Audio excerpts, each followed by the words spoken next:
उधर मुख्यमंत्री के अलवर दौरे के दौरान भाजपा नेताओं ने कहा कि अब पेयजल संकट का समाधान होगा। पूर्व विधायक मंजीत धर्मपाल चौधरी के अनुसार सरकार जनता के हित के लिए काम कर रही है। पूर्व विधायक जयराम जाटव ने भी इसी आशय के विचार रखे। उन्होंने यह भी कहा कि नेता प्रतिपक्ष टीकाराम जूली ने डेयरी चेयरमैन पद से हटाए गए विश्राम गुर्जर का पक्ष लिया है, जबकि सबसे ज्यादा भ्रष्टाचार विश्राम गुर्जर ने किया था। आज की मीटिंग में किसानों में उत्साह है।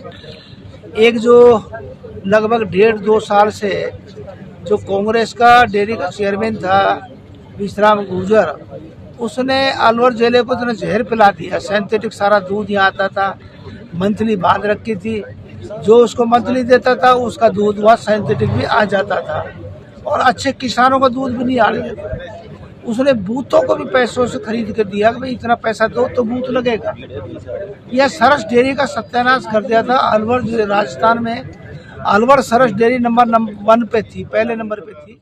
तो मैं आपके माध्यम से लोगों को कहना चाहूंगा कि जब से प्रदेश के अंदर भारतीय जनता पार्टी की सरकार भजनलाल जी के नेतृत्व में बनी है, तब से किसान हित के अंदर, युवाओं के हित के अंदर अनेकों फैसले लिए गए हैं। चाहे वो सरकार में नौकरी की बात हो, चाहे पूर्व की सरकार के अंदर पेपर लीक की बात हो, उन पे नकल कसने की बात हो, और चाहे अन्य अनेकों योजनाएं हो। तो मेरा मानना है कि भजनलाल जी जब आज अलवर की धरा पर आ रहे हैं, तो आने वाले समय में भी किसानों को और युवाओं के हित के अंदर अनेकों फैसले लेंगे और उनको लाभ पहुंचाने का काम करेंगे। सर, हनुमान जो बेनीवाल हैं नागौर के सांसद है, वो लगातार आंदोलन कर रहे हैं। वो कह रहे हैं कि जो भर्ती लीक हुई थी जिसमें, तो उसको रद्द किया जाए परीक्षा को। वो जांच का विषय है और सरकार उसके ऊपर पूर्णतः काम कर रही है। और मेरा मानना है अगर सरकार को लगता होगा कि उसमें कोई भी एक बिंदु लगता हो कि पेपर वापस कराना चाहिए, तो निस्वार्थ भाव से सरकार उसको वापस करेगी। तो कुछ ग्रामीण विरोध कर रहे हैं कि इसलिए शेड में जो बोरिंग लगा रहे हैं वहाँ का पानी सूख जाएगा, पहले जैसे समुद्र का सूख गया, तो ERCP का पानी लाना चाहिए। तो साहब बिल्कुल ERCP का पानी एक दिन में तो आने से रहा।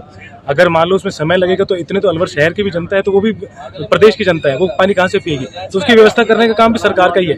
अगर वहाँ का पानी आने वाले समय में सूखेगा तो वहाँ भी सरकार की व्यवस्था का काम है कि सरकार आने वाले समय में उन लोगों को पानी उपलब्ध कराएगी।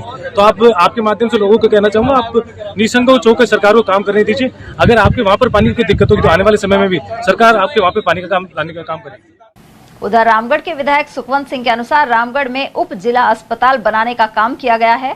साथ ही अब यहां मिनी सचिवालय का प्रयास किया जाएगा। के मुख्यमंत्री भजनलाल जी अलवर आ रहे हैं, आपके चुनाव में भी कई बार आए, क्या कहना चाहेंगे? देखिए, मुख्यमंत्री जी का आशीर्वाद हमेशा अलवर पर और हमारी रामगढ़ विधानसभा पर रहा है। आज हम सौभाग्यशाली हैं कि एक बार पुनः राजस्थान के भागीरथ माननीय मुख्यमंत्री जी हमारे बीच पधार रहे हैं, हमें आशीर्वाद देने के लिए। सिल्ली सेठ का पानी शहर को मिलेगा। ERCP में DPR रामगढ़ को शामिल किया गया है, उसमें हमको फायदा होगा। हमारे बजट में मुख्यमंत्री जी ने उप जिला अस्पताल की घोषणा की है, वो प्रोग्रेस में है। बहुत सारा आशीर्वाद उनका रामगढ़ और अलवर पर रहता है। आज वो पधार रहे हैं, मैं उनका हार्दिक स्वागत करता हूँ, अभिनंदन करता हूँ और उम्मीद करता हूँ कि उनका आशीर्वाद हमेशा इस तरह बना रहे। हमारे केंद्रीय मंत्री भूपेंद्र यादव जी का भी आशीर्वाद रामगढ़ पर रहा है, वो भी है।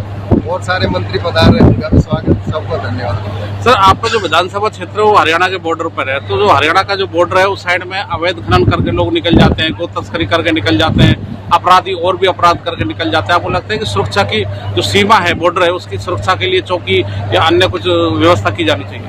देखिए, जब से हमारी सरकार आई है उसमें निश्चित रूप से गिरावट आई है और हमारे यहाँ जिला पुलिस अधीक्षक जी का हमेशा मॉनिटरिंग रही है और उनका मैंने मैनेजमेंट देखा है कि उन्होंने जीरो ग्राउंड पर जाके भी इन चीज़ों को पकड़ा है। साइबर क्राइम में गिरावट आई है, एडवोकेसी में गिरावट आई है और जो अलग तरह के महिला उत्पीड़न इनके अपराध थे वो भी कम हुए हैं। तो हमारी सरकार का लगातार फोकस इस पर रहा है और इसमें काफ़ी कमी आई है।